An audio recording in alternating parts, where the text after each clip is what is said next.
It is 12 o'clock on the dot, so let's go ahead and get started. Good afternoon, everyone, and welcome to our Department of Medicine Grand Rounds. My name is Ryan Abe. I'm one of our Medicine Chief Residents, and it is my absolute honor and pleasure to introduce my friend and co-chief, Dr. Tess King. Dr. King grew up in the Northeast and went to college and medical school at Boston University. And while in Boston, she completed her master's in public health at the Harvard Chan School of Public Health. She then went on and moved to Seattle and completed her internal medicine residency here at UW and stayed on to be one of our inpatient chiefs here at UW-Montlake. Her clinical and research interests are in women's health, breast health, cancer prevention and survivorship, and health equity and cancer care. She has a passion for working with cancer patients and has been working to improve the lives and care systems of cancer patients and survivors throughout projects in research, quality improvement, and medical education. She'll talk to us today about cancer survivorship, bridging the specialist and generalist care. And so as a reminder to those in the audience, please post your questions in the chat and I will pose them to Dr. King at the end of the presentation. And without further ado, I'll turn over the stage to Dr. King. Thanks, Tess. Thank you so much, Dr. Abe. This is really fun to have you introduce me, and it's kind of a twist to be on the other side of this. So thank you so much for joining, everybody. Today, I am going to talk to you about cancer survivorship. And my theme of this talk is really about this idea of bridging specialist and generalist care. And here we go. There we go. And as a chief resident, I would like you to know I have no financial disclosures. And throughout this talk, I have a really big love for national parks and places similar to that. So I'm going to sprinkle some pictures in, but I thought no better image other than a desert to confirm to you I have no financial disclosures. So just to tell you the learning objectives I have today, we'll talk about a lot of different things, but the three things I really want to impart to you all is one, just how to identify the cancer survivor population. Two, we'll describe the components of cancer survivorship care. And then three, and this is where I'd like to spend the most time, is really discussing ways that we can improve care collaboration and how to create these care models. So a bit about me, as Dr. Ryan Abe told us, I am one of the chief residents here. I'm sure I've met many of you, and I completed my residency at UW as well. While I was a resident here, I was also in the women's health pathway.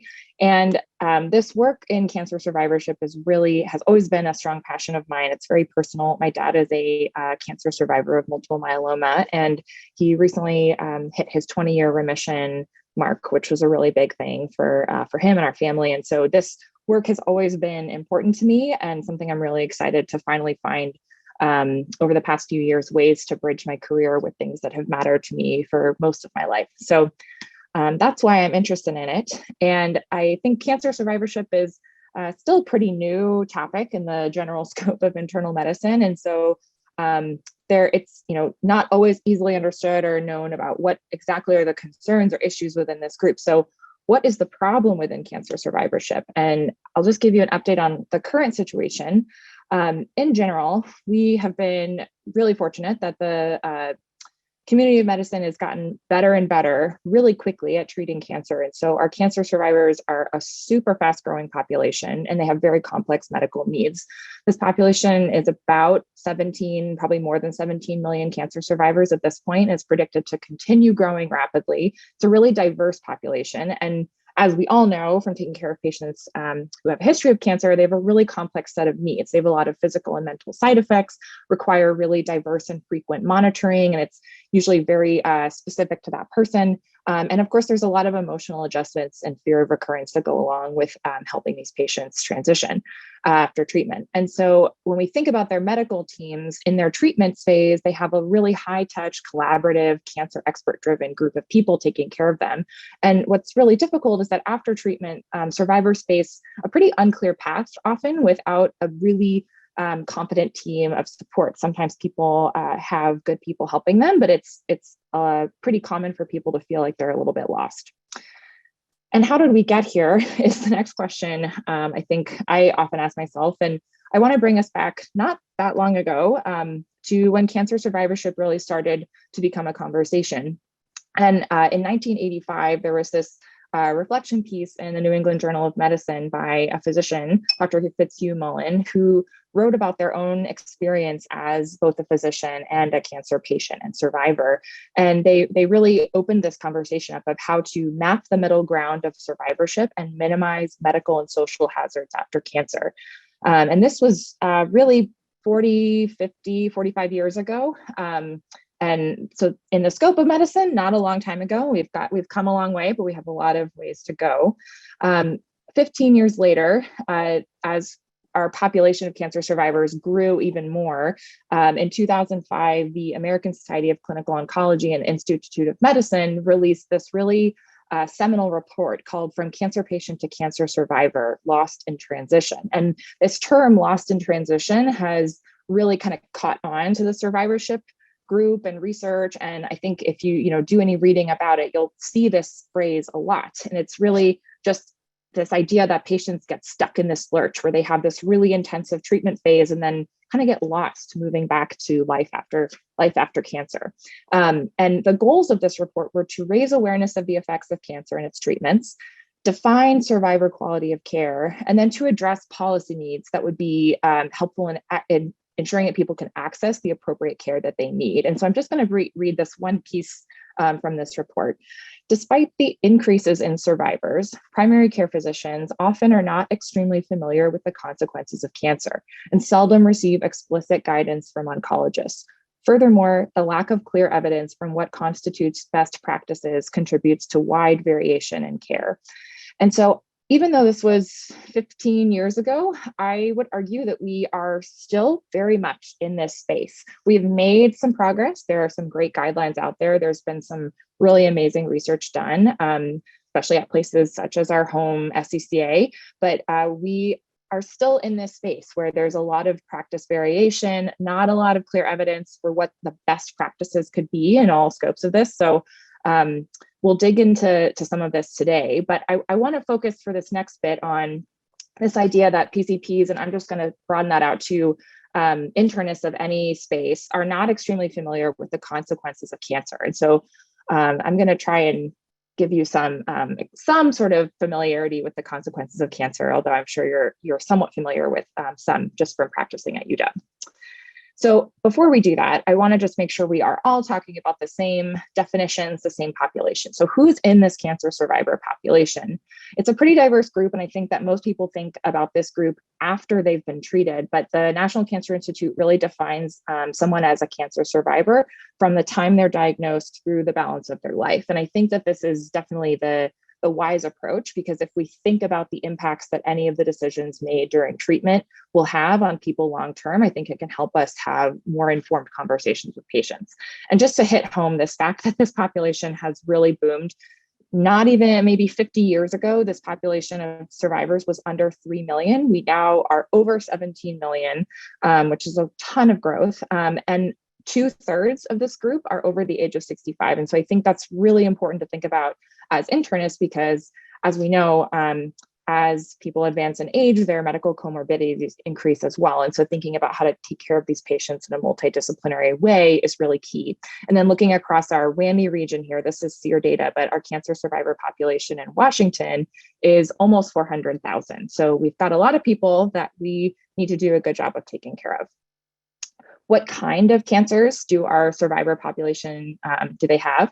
As you could probably expect and hypothesize, our largest groups are in breast cancer and prostate cancer, and then colon, thyroid, and cervical cancer as well. But the bulk of it is really breast and prostate cancer. And so I highlight that because there's a lot of hormonal and endocrine issues that come along with that are really, really integral to thinking about patients when they come back to primary care. So as our Institute of Medicine report had mentioned, understanding the components of survivorship care and what those consequences of treatment are is really key. So this is not an exhaustive talk on every problem that can come up from cancer diseases and cancer treatments. That would take more than we have time for today, but I'm just going to highlight some of the key things that I think anyone in a general medicine space should know about. And we can talk a little bit about where to find more information for when you do see that patient with any of these issues or other things as well. So the components of survivorship care. There are a few pillars here. And the first one is preventing any more cancer. So things like screening, surveillance, and prevention in general. So avoiding another cancer is key. Surveillance is just, again, to get some definition, surveillance is referring to preventing recurrence of that cancer that first happened. And that's largely going to be driven by the oncologist. It's going to have to do with that person's personal risk factors, their disease itself. And so that is usually going to be the oncology team running that show. Screening is preventing a new primary malignancy. So similar things that the general population would need. So colon, breast, cervical cancer screening. And then in addition to that, some of our patients are going to have things that came up during treatment that would put them at increased risk for a new primary malignancy. So this could be, for example, someone who has a newfound BRCA gene from their breast cancer workup, or somebody who had chest radiation due to a lymphoma and now has an increased risk of lung or breast cancer. So knowing about these things and how to prevent future cancers is super key.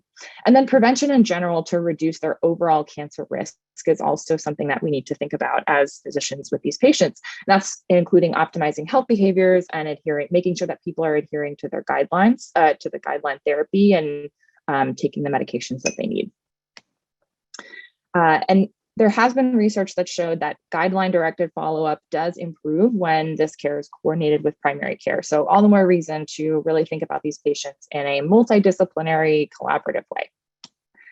So the second piece of survivorship care is really thinking about these physical side effects that the disease itself and the treatments have on these patients. And when we think about side effects, there are two general buckets that we place things into. There's late and long-term effects. And these words sound very similar, but they're a little bit different. So long-term effects are things that start during cancer treatment and linger or go on from that time. And an example of that would be like neuropathy from chemotherapy that lingers for several months or years later. A late effect is something that's going to crop up not during your treatment time, but months, several years down the road.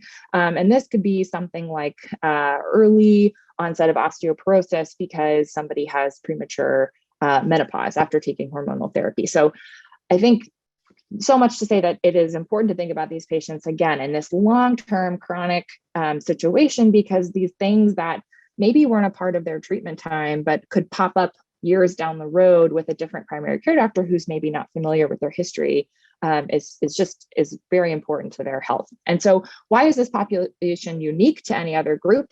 We could probably guess that people with cancer history compared to those without have a 2 times higher rate of functional disability, impaired ADLs, and lower overall health. So these patients need a little more support, and so it's helpful to know more about them. We'll talk about fatigue a little bit. So fatigue is a really prevalent issue in cancer survivors and cancer patients. It affects about a third of people.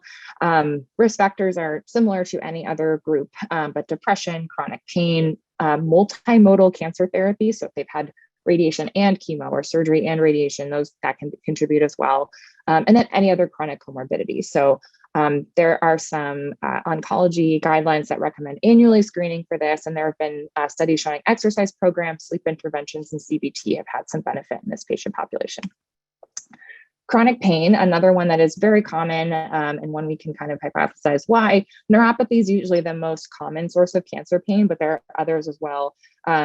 Much like other patients, focusing on function and utilizing a multimodal approach has been shown to be more beneficial. And monitoring opioid use is actually a really critical piece of helping these patients. And I just want to call this out. When a study was looked at opioid prescribing, and they were following cancer survivors for several years, and they saw that there was a 1.2 times higher prescription rate for opioid pain medications in cancer survivors.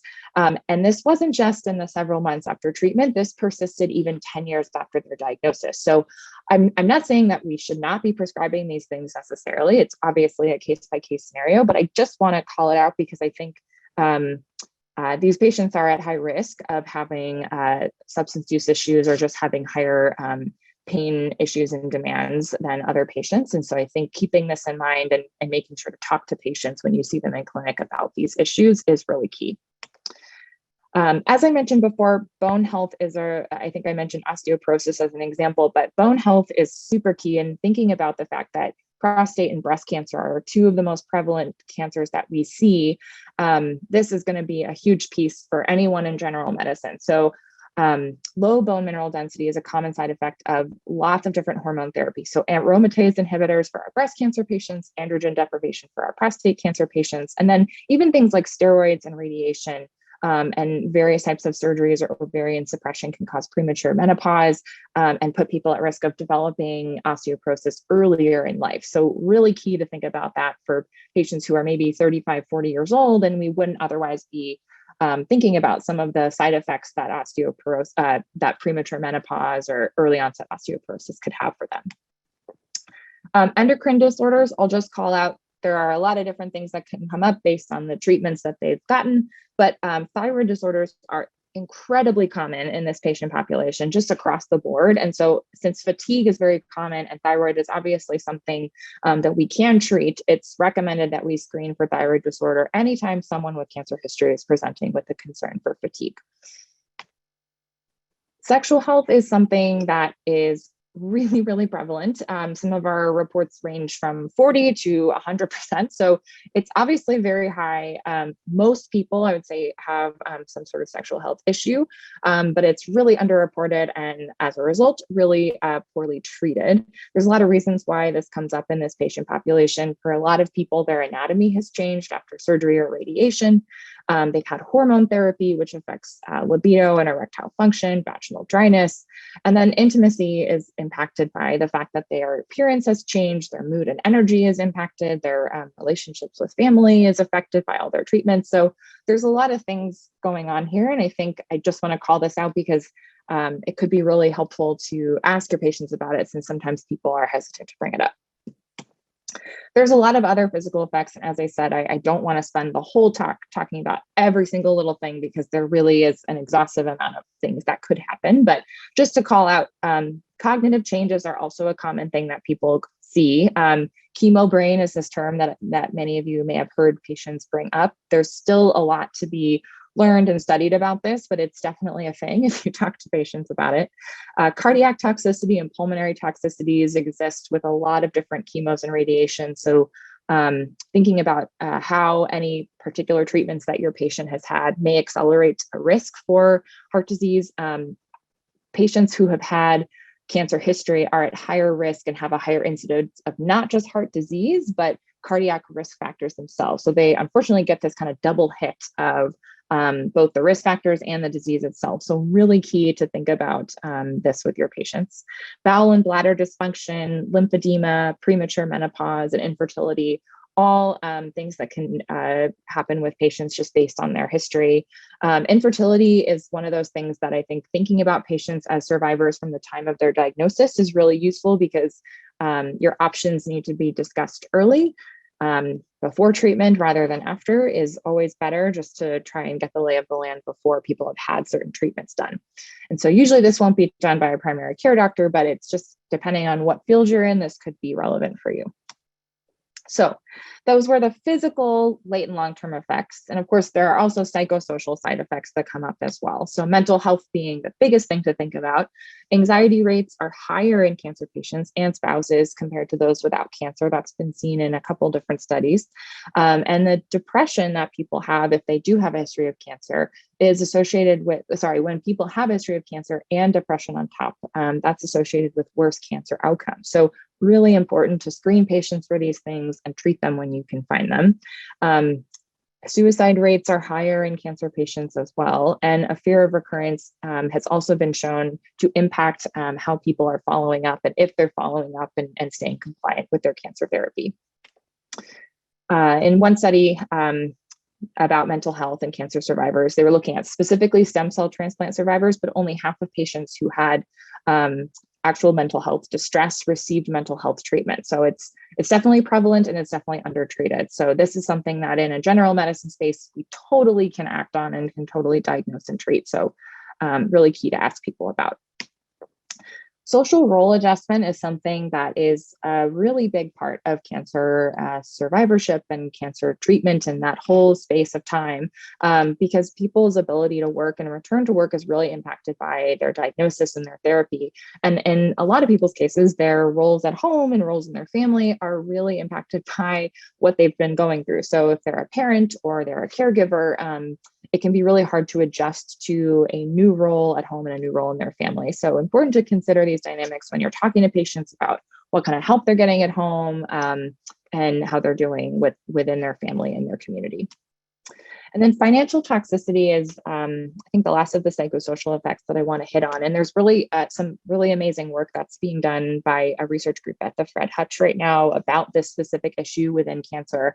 It's probably no surprise or secret that cancer therapy and treatment for cancer is exceedingly expensive. And has been shown to have a detriment on people's health, physical health, as well as mental health. So cancer survivors are more likely to be unable to work than those without cancer, which certainly impacts their financial well-being. And they frequently report asset depletion, career advancement barriers, and inability to pay bills. About a fifth of survivors will forego certain medical care due to costs, and half of survivors report financial distress and debt after their due to their cancer treatment. So I think it's, again, really important to just think about these patients in a broader context, and then thinking about how to pull them into a more multidisciplinary group of care and how to bridge to our allied health professionals, social workers, and consider them as, as a whole instead of just focusing on their cancer itself.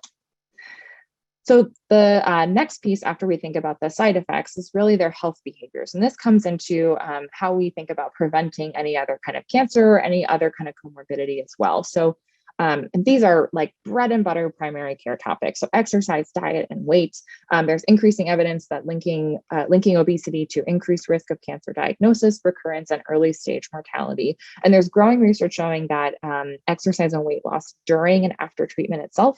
This is from the breast cancer research, but when there's increased exercise and weight loss during and after treatment, that can improve breast cancer outcomes.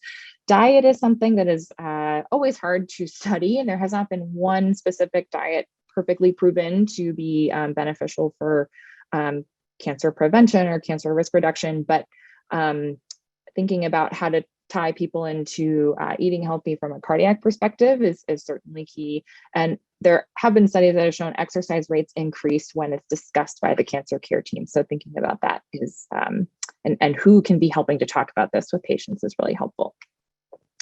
Substance use, again, not a surprise, but smoking and high alcohol use, the diagnosis and in survivorship are related with worse cancer morbidity and mortality. And what I think is really great about this patient population and why I like thinking about these transitions of care is that we've seen that these during these transitions, they are often tied to these teachable moments. And when we can tie their substance use and smoking to their cancer outcomes, that is a really good source of motivation in these moments. And so having both oncology teams and primary care teams get to tag team and help that patient maybe make a change in their habits could be really critical for a cancer outcome for them. And so the last component, the last pillar of survivorship care is really in care coordination. And this is really where my passion and excitement is. And I think it comes from the fact that, we know a lot about what kind of effects some of these treatments have on people. We know so many of these things that I just talked about are already a part of primary care for people, thinking about their past medical history, thinking about how we can prevent cancers, how we can improve their exercise and diet. And so if we can just plug people in with the right types of care, we have really great ways to manage and navigate some of these things if we can connect people and patients to the right specialist, to the right doctor, to the right team. And so I think where we really can do some great work is in just trying to create care models and communication systems that help people take care of these patients in the best way. And so I'll talk about a few different things. One is guidelines. I know as a resident taking care of patients who had a history of cancer, it can feel really overwhelming. And we don't always get really clear information about what we should be looking for. But I just want to say out loud that there are several guidelines that are updated and reviewed by expert reviewed and peer reviewed. ASCO and NCCN have really great guidelines available, not just for, some of them are cancer type specific, and then others are related to side effects. So I know there's like a fatigue guideline, a chronic pain and cancer survivor guideline. There's a lot of really great information available on those two sites. American Cancer Society also has some cancer specific, cancer type specific guidelines for survivorship care as well. And then the Children's Oncology Group, if you have a patient who had cancer in childhood or adolescence, they have really wonderful information and guidelines too. The pediatric cancer survivorship space has kind of been a little bit a step ahead of the adult group as we've gotten better at treating adult cancer. So hopefully there's some room for collaboration with our peds group as well. But I want to say that a lot of the guidelines, though they exist, are really based on expert opinion. So we do need more research on how to address some of these side effects and long-term effects that we're going to see. And as we continue to get better at treating patients and start using more immunotherapies, I think there's a lot more that's going to become important to think about and study. So guidelines are available. As I think I brought up before in that Lost in Transition report, the survivorship care plan is really something that got brought up during that time in that report, and something that has been kind of pushed as this way to appropriately and adequately share information about a cancer patient with the rest of the care team. So it was recommended in that report that every cancer patient graduate from therapy with this SEP, the Survivorship Care Plan. And that was 15 years ago. I would say that the success of that that recommendation, or if that, getting that out into the world of medicine, is a little bit limited in how we're seeing it play out. Some of the reports that have looked at PCPs who have gotten or not gotten survivorship care plans, providers who get survivorship care plans are 9 times more likely to discuss survivorship needs with their patients, which is amazing. So if people are getting it and it's clear, it's really effective. But I think where we're really missing the mark is in creating this care plan, making it digestible and action oriented, and then making sure that the right people are receiving it. And as is probably not hard to imagine, with mixed medical record systems and not being able to always find information easily about a patient, it's really hard to get this out into the world and make sure that the right people have it for each patient. But if you have a patient who needs one, there are guidelines that exist and resources on the National Cancer Institute and ASCO who have some ways that you can write and at least work through them with patients if you need to. And then thinking about care models is kind of the final piece to this puzzle. So there are a lot of different models that have been described, not really clear data just yet about comparing their effectiveness, but I think that's because the setting that a patient is in is really going to drive what kind of model might be best. I think it's hard to say that a patient living in Seattle who was treated at SCCA and has a primary care doctor at the University of Washington probably needs something slightly different, or a model that's slightly different than someone who is treated at the SCCA and maybe moves back to a rural space in the WWMC states and doesn't have a primary care doctor who knows the oncologist that they receive treatment from. So I think there are a lot of different models that probably can work, but we are still needing some research and QI work done to figure out how exactly those can look.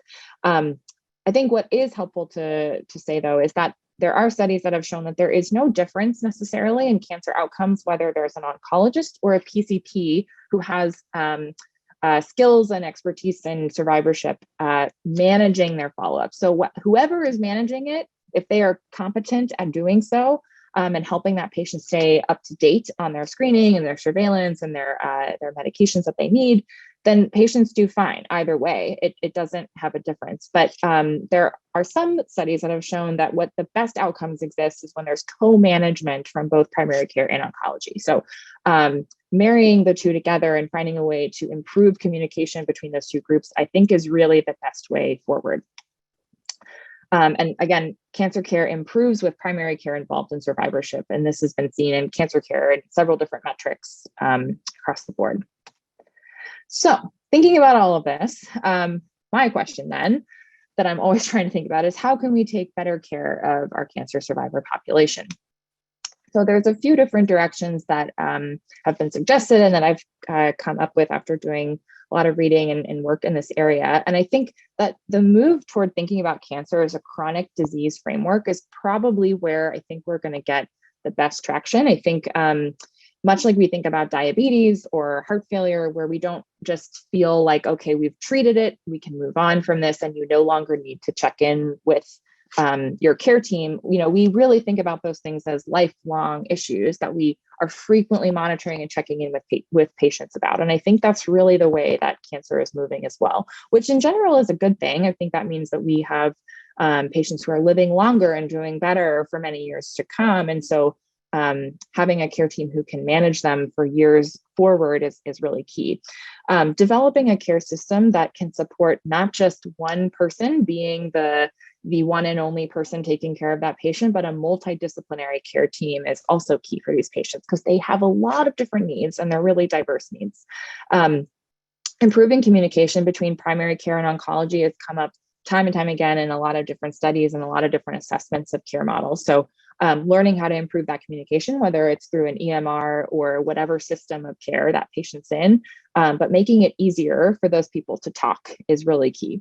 And then again, making things like the survivorship care plan is really resource intensive from both time, personnel, staffing time, and then the payment schemes to be reimbursed for that time, as is no surprise for people in internal medicine, is not really favorable. And so I know there are a lot of survivorship advocacy groups working to try to improve some of that as well. And then finally, we don't have a lot of training opportunities and exposure for general internists for getting exposure to survivorship needs. I think at UW, we do get a fair amount of inpatient oncology exposure, but we don't see a ton of those patients in clinic. And unless we happen to have a couple cancer survivors on our residency primary care panels, we may not see them outside of the hospital. So trying to increase that exposure as well is really key. So improving clinical research and QI for care teams, I think, would lead to evidence-based care and effective care teams. And I think together that would bring us to a higher quality of care for cancer survivors. So pulling all of that together for a little bit, I just want to share some of the work that I have done in cancer survivorship through my residency training and my past year as a chief resident. And to do that, I have to call out several people. There are many other names and faces that I couldn't include in the slide, but I want to call these people out for some really exceptional mentorship and support. Dr. Rachel Young is a breast oncologist, and Dr. Addie McClintock is a women's health primary care doctor. They have been my main mentors in bridging these two spaces, an interest of mine through the past several years that I've been here at UW. Dr. Nina Tan is a co-chief and was my co-resident in the women's health pathway, and she has been a great support to me and bouncing ideas off of several different projects for. Dr. Mary Leah and Dr. Sarah Javid on the top row there have been really helpful to me when I was creating a breast health and breast cancer survivorship training elective for one of my residency years, which I'll talk about in a sec. Dr. Amanda Shepard was my APD during residency and just an overall amazing career guide.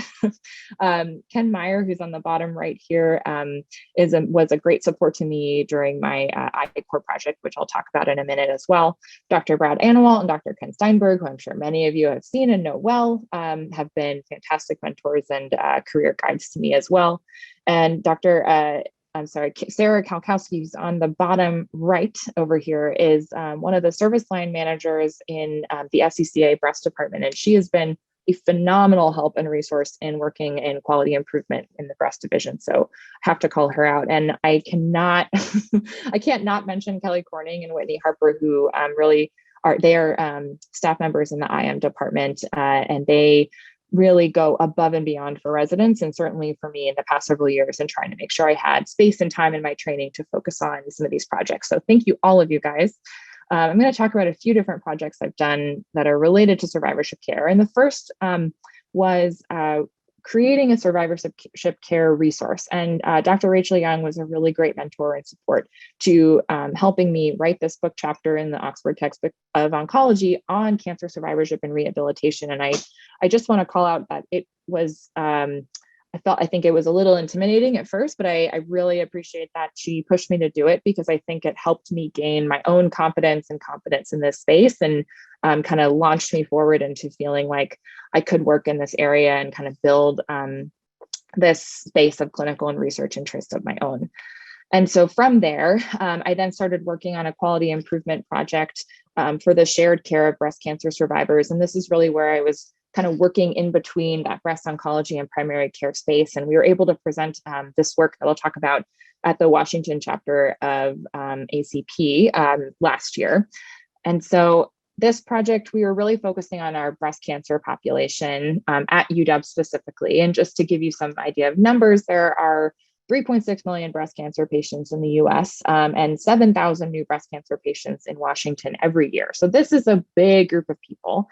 So even though we were focusing on one type of cancer, I think it's a really big population. So if we can figure out how to do it with breast cancer, I think it could be a really great place to start and trickle into other cancers as well. And so this project that we did was set here at UW. It was a great place to do it because we have a really diverse primary care network, and of course, is home to this really fantastic comprehensive cancer center, the SCCA. So this was a QI project within the breast division specifically. And our aims were to assess current survivorship care practices, develop co-management guidelines for breast cancer survivor care transitions, and then to foster a collaborative partnership between the breast oncology and primary care departments. And so the way that we did this was 3 different phases we had mapped out. We've done the first phase. The second phase is kind of where we're in right now, trying to build some of these things. And we have a third phase that hopefully will happen in the future.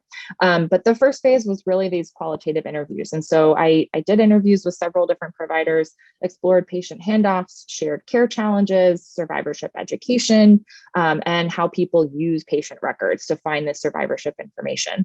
And the second phase that we're working on now was using some of the information that we got from these interviews to hopefully create some referral guides, how to navigate finding survivorship care plans in the EMR, which is hopefully going to be helped by the fact that we're all sharing Epic now, and then creating patient handoff workflows and thinking about how to improve survivorship training and exposure. So the results from these interviews, these were all just themes that came up and were really common themes we heard from talking to people. There's a lot of unclear roles in care. I think PCPs often feel like they're not sure what part of survivorship they should take ownership of and have a role in. There's a desire from all parties to have a little bit more formality in their handoff so that everyone understands their role. And there's lack of clarity in exactly what the management and follow-up plans are.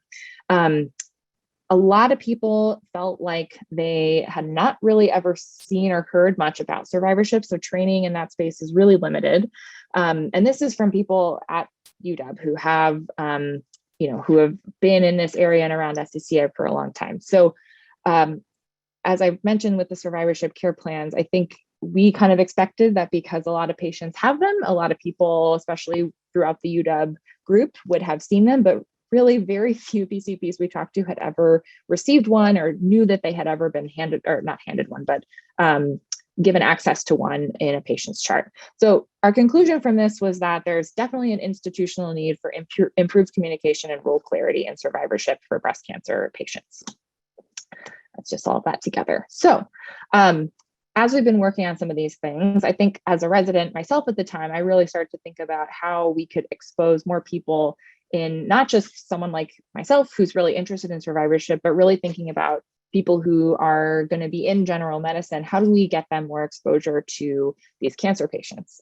Not just people who are thinking they might be in oncology, but if you're going to be in primary care, I think it would be really helpful to have more exposure and time with these patients. So during my 3rd year of residency, I was able to build an elective that was at the time just for myself, just so I could get more exposure to this area. And that was on breast health and survivorship. And this was bridging education gaps in women's health primary care. And it was a multidisciplinary elective where I spent time in breast surgery, breast oncology, the genetics group, primary care, breast health with Dr. Leah. And there were a lot of different exposures I got, and it helped me kind of see things from a multidisciplinary lens, which is really what cancer survivorship is all about. And so since I was able to do that, my major takeaway from that month and from building that was that creating exposures and experiences like that are very possible, but to make them successful, they really need to have support from a multidisciplinary clinical team. So I feel like the reason I was able to do that was that I had somebody in breast oncology, in the primary care department, in breast surgery who, helped promote and support this idea of getting me into clinic. And so, as we know, trying to create something with a lot of different people in the mix can be hard, but it is doable if we can start forging those relationships and connections. So with this idea, this year as a chief, I've been working with Dr. Ken Steinberg and Dr. Rachel Young and other people to try and build this new experience for residents called Cancer Care for the Generalist. And so hopefully this will be rolling out maybe next year. But I'm hopeful that it can be something that will give more people in primary care, general medicine exposure to these patients, because they certainly will be taking care of them, even if they're not in oncology. And then finally, my major project that I was working on this year as the chief was this I-Core program that was run through UW. I-Core is the innovation core, and it's funded by the National Science Foundation. It has several different hubs at different universities across the country, and UW happens to have one of the hubs here. They run a couple boot camps or programs each year to help support people in tech, medicine, and science spaces move ideas out of an academic lab or an academic space to give it legs and kind of move it into its own independent program. And so I was reading about this program, and as someone who doesn't have business experience, but obviously a medical background, I started to think about how can I maybe use some of these themes and ideas that people use to move an idea out of the lab and into an independent space to maybe think about survivorship in a different way. I think, in residency and in medicine, we're so trained to think of it from a physician's perspective and from a clinical researcher perspective, but it was really kind of interesting to start thinking about this from patients as customers and as users of this program. So this program helped support me do some customer patient discovery and really start to thinking about how to innovate a care program that could meet the needs of the people that I was able to talk to. So I'll talk a little bit about what I could gather from this program that I did this year. So the problem, as I mentioned earlier in the beginning of this presentation, is just that cancer survivors are a large and growing population. They have very complex medical needs, and their medical teams change. It's not the same group that's taking care of them in treatment through the rest of their life. They move from treatment into an unclear space with a slightly unclear team that's supporting them. And so as I did this customer discovery, as I-Core calls it, and working with several different people from around the scope of who would be involved here, I was able to talk to industry experts, and that was cancer care clinicians, support group leaders, clinical education specialists, and healthcare service entrepreneurs. And then I also was able to talk to several different cancer patients, cancer survivors of all different diverse cancer types, and people who are loved ones of cancer survivors as well. Because as we all know, from if anyone knows anyone with cancer, it is not just impacting that one person. And after having several of these interviews, several of these conversations, there were a lot of key insights and kind of common themes that came up. The idea that people feel lost after cancer treatment came up probably with every person I talked to. People feel like they expect to feel this huge sense of relief when their treatment is over, but a lot of people then instead feel lost and uncertain of what their next step is because they have such a regimented treatment time. And then after that, they feel like their path is unclear. There was a lot of call for virtual access. People really loved, as we've seen with the pandemic, the fact that things have become virtual yes, we lose some things, but I think a lot of people feel like there was a big gain there because fatigue is such a key part of treatment and then survivorship time. People felt like their access improved when they were able to access care or access support in a virtual way. People also seem to really enjoy when groups or clinical support was organized when people had a similar stage or similar treatment experience. And repeatedly, it seems like oncologists, as I feel like we could have predicted, are a key stakeholder in endorsing services and in making people feel confident in any kind of post-treatment program or service that they're accessing. So I then, was looking across the survivor support landscape, and there's a lot of different things that are out there. And there tends to be this access of really high peer interaction where people are talking to a lot of peers who have similar experience. Sometimes they're led by other patients, sometimes they're led by a counselor. And then there's a lot of things that are very medical guidance focused. So things like medical visits with their oncologist or primary care. Some people are seen in survivor specific clinics. Then, as I said, there's a lot of these guidelines that exist within different cancer societies. And so there was a lot of both of these things on their own. But what we started to develop was this idea that if we could marry the two together, would that be something people enjoyed? And so we came up with this idea of a solution where there was an accessible community of peer support guided by clinical expertise. And people could potentially join live peer support sessions, but it would be moderated by a survivorship clinician. They'd be able to access information on their own time, but join in a virtual way and connect with people that they meet in this space. And I think that the value here would just be from talking with all these different people that it could bridge a peer community with clinical guidance in a way that doesn't seem to be as commonly used or as commonly accessed by people now. And it would really kind of bridge the shared experience of people with feeling like they're getting medical information that they can trust. And so at the end of this program, I was really fortunate in working with different people and working with mentors there that at the end of it, I was able to get an award of $2,500 for funding to continue exploring this idea and talking with more patients and more people in the industry to build this idea out. And so I'm excited to use the next 6 months of time to keep working on that. And so as we're coming to a close here, this year as a chief is very rapidly wrapping up, which is really hard to believe. But my idea of where am I heading next is something I've been thinking about a lot. And I just want to share where I'm going in case anyone is interested in this work and wants to reach out. And I will be joining the WSU internal medicine residency as an outpatient core faculty in the fall. And I'm really excited about this opportunity because I'll be joining them as not just a faculty and teacher, but as the survivorship primary care liaison for the Providence Regional Cancer Partnership. And so I'm hoping to develop and create more training opportunities to increase exposure for the residents there in survivorship and cancer patients. And so I would love to talk with anyone who is interested in this work. And I certainly do not want to lose any connections or contacts here with my within my UW home. So please reach out. And with that, I'll just bring us to some conclusions that I've come to after working in this space for a few years and really getting to know some great people in this space. So my key takeaway points, and I hope the things that you have learned today are that one, survivorship starts with cancer diagnosis. That's really the right time to start thinking about people with cancer history and how any decisions we make are going to impact their life years down the road. Two is just to make sure that everyone has been exposed to the components of survivorship care. So that would include preventing more cancer, physical and psychosocial effects of treatment and the disease itself, health behaviors and how to modify risk factors. And then the last is kind of the most complex piece in my mind is this care coordination and how to best communicate and share care about these patients.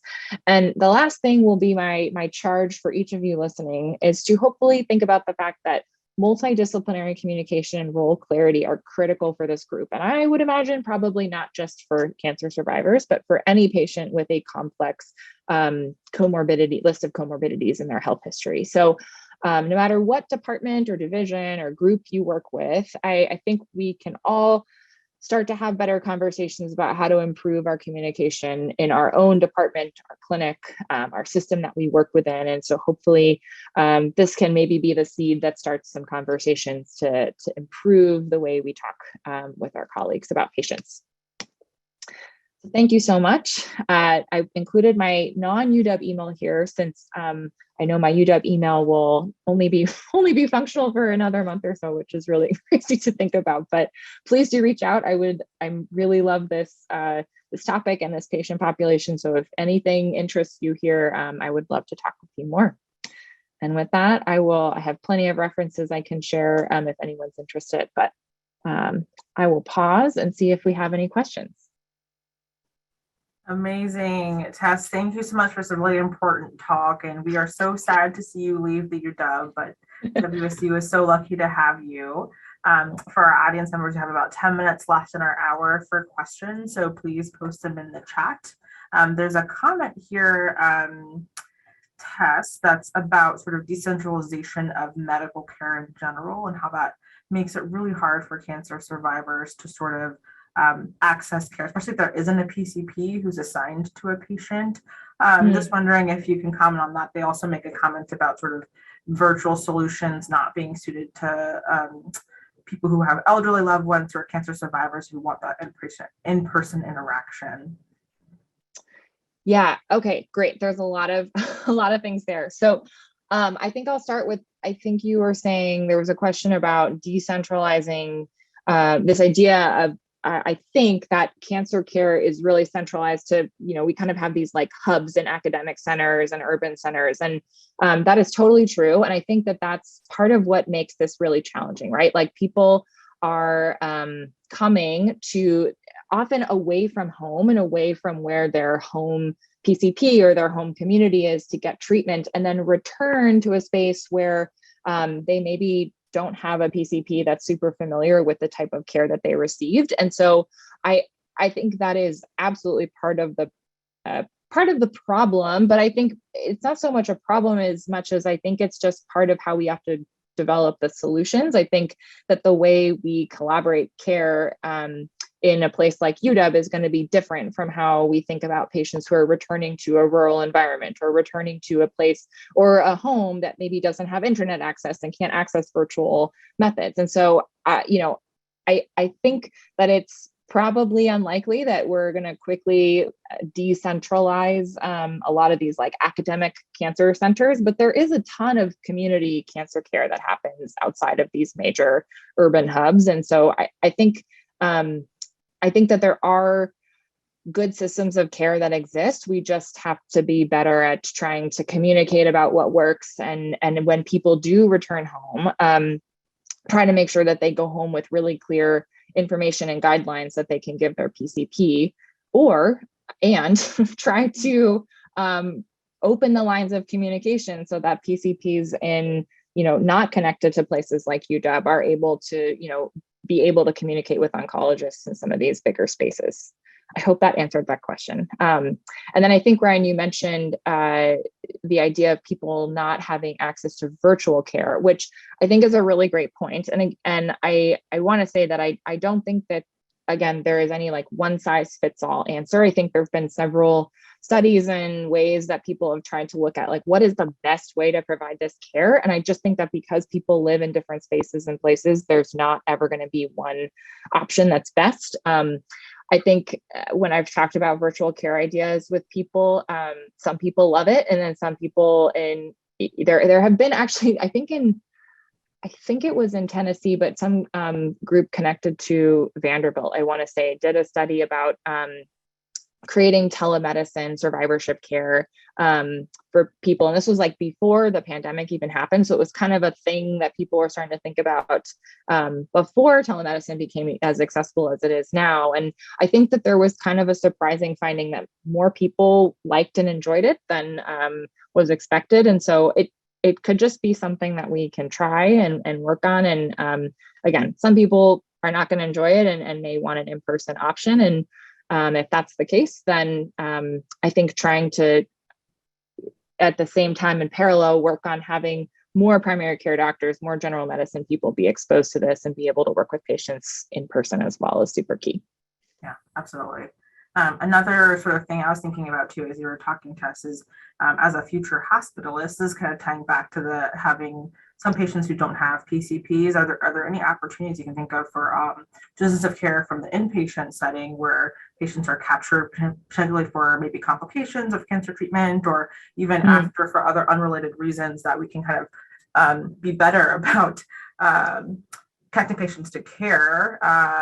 And using kind of models as an example of how to tie together sort of the in and outpatient setting, especially if patients don't have a PCP to kind of help coordinate. Yeah, absolutely. And I think this was one of the things that we were thinking about after we did that QI project and talked to, when we were trying to devise a way to transition patients appropriately out of the breast oncology space when they were done with their treatment and kind of past their 5 years of surveillance.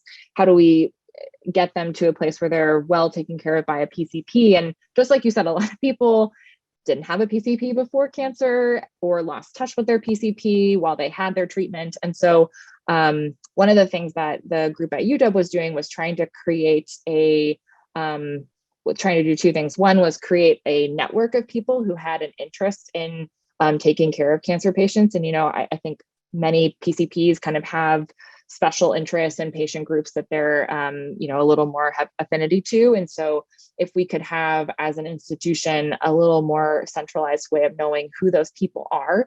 And then when we know people live in certain, areas of Seattle and surrounding Seattle, could give them a list of people to get in touch with. I think that could be really helpful. But again, having the system to create that communication and access that information, I think is like the beginning of that.